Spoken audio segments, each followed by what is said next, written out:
Winning and losing, ladies and gentlemen. Today, that is a topic that we're going to be talking about. Of course, we know that Khalil Roundtree had a great performance against Alex Pereira. He didn't win the fight. He actually got knocked out, but his stock definitely went up, and he gained a whole lot of fans on Saturday. The complete opposite could be said about Mario Batista. Mario Batista, he won against Jose Aldo, but his performance was a lot less inspirational, and of course he's receiving a whole lot of hate right now. That's what we're going to be talking about today, ladies and gentlemen. But before we do, all I ask is you guys subscribe to the channel, leave a like, leave a comment, let me know what you guys think about this video. Without further ado, let's go ahead and get into the discussion. So let's go ahead and read this tweet because it definitely inspired me to make this video. It doesn't matter if you win or lose in the UFC. It's about how you make the fans feel. One of these guys will have lifelong fans and the other will rot in the apex. Now, obviously, there's some fundamentally flawed statements in this tweet because it's about how you make the fans feel. Obviously, that's very, very subjective. That's going to vary from fighter to fighter. I think personally, it depends a lot more on your fighting style. But anyways, let's move on.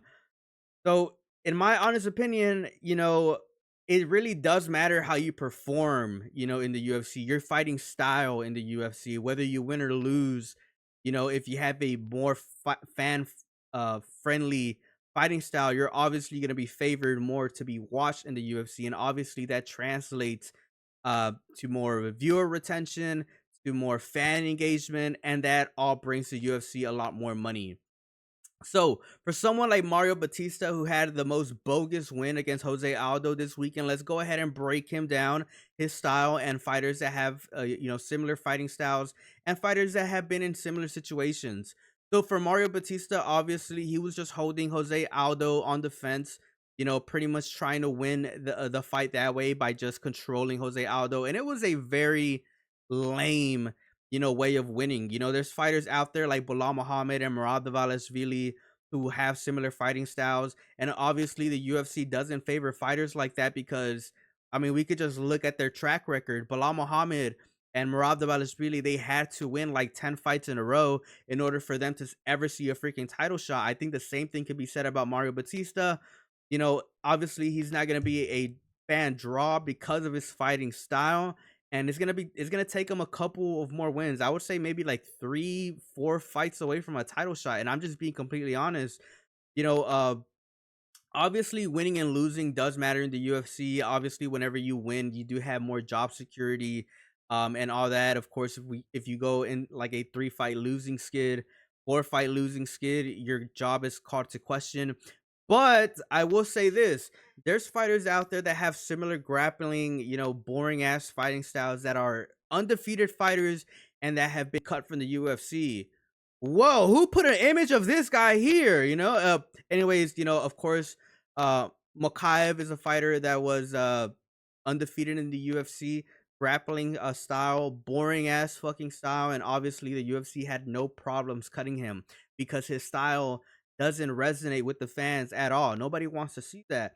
Now, obviously, the opposite could be said about someone like Khalil Roundtree, where yeah, he is losing fights, but the way that he's losing is completely freaking irrelevant because his performance is very inspirational. And I think, it kind of depends on the situation.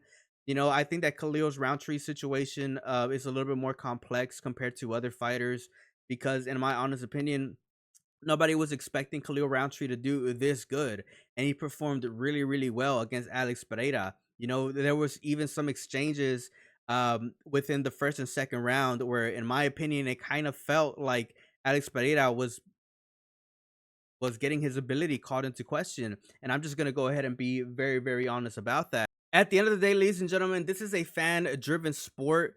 The fans have the say. Obviously, Dana White is gonna adhere to the fans. He's gonna cater to them 100% because they're the ones that are paying the bills.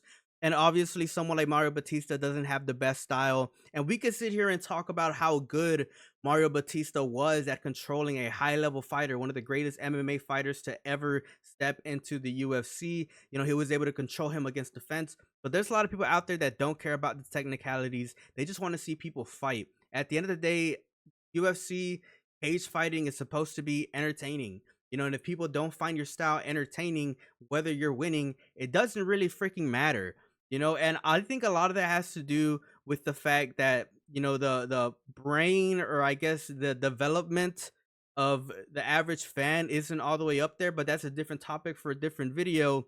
But yeah, obviously, in my opinion, if you don't have the best style and you're winning fights, it doesn't really help you all too much. On the contrary, if you have a very exciting style and you have a style that's a lot more fan friendly, even if you're losing fights, if you're doing it in an entertaining way, it definitely is going to help you. The UFC is definitely going to cater to your type of style. We've seen it happen before, and I don't think that's going to stop anytime soon. But let me know what you guys think down in the comment section below. Do you guys think winning or losing matters in the UFC? Obviously, the answer to that question is very complex, like we just went over in this video. But I can't wait to read what you guys have to say about that down in the comment section below. Make sure you guys subscribe to the channel, leave a like, leave a comment under this video, turn on that notification bell so you guys stay up to date with everything that goes on this channel. It's a pleasure. Peace out and have a good one.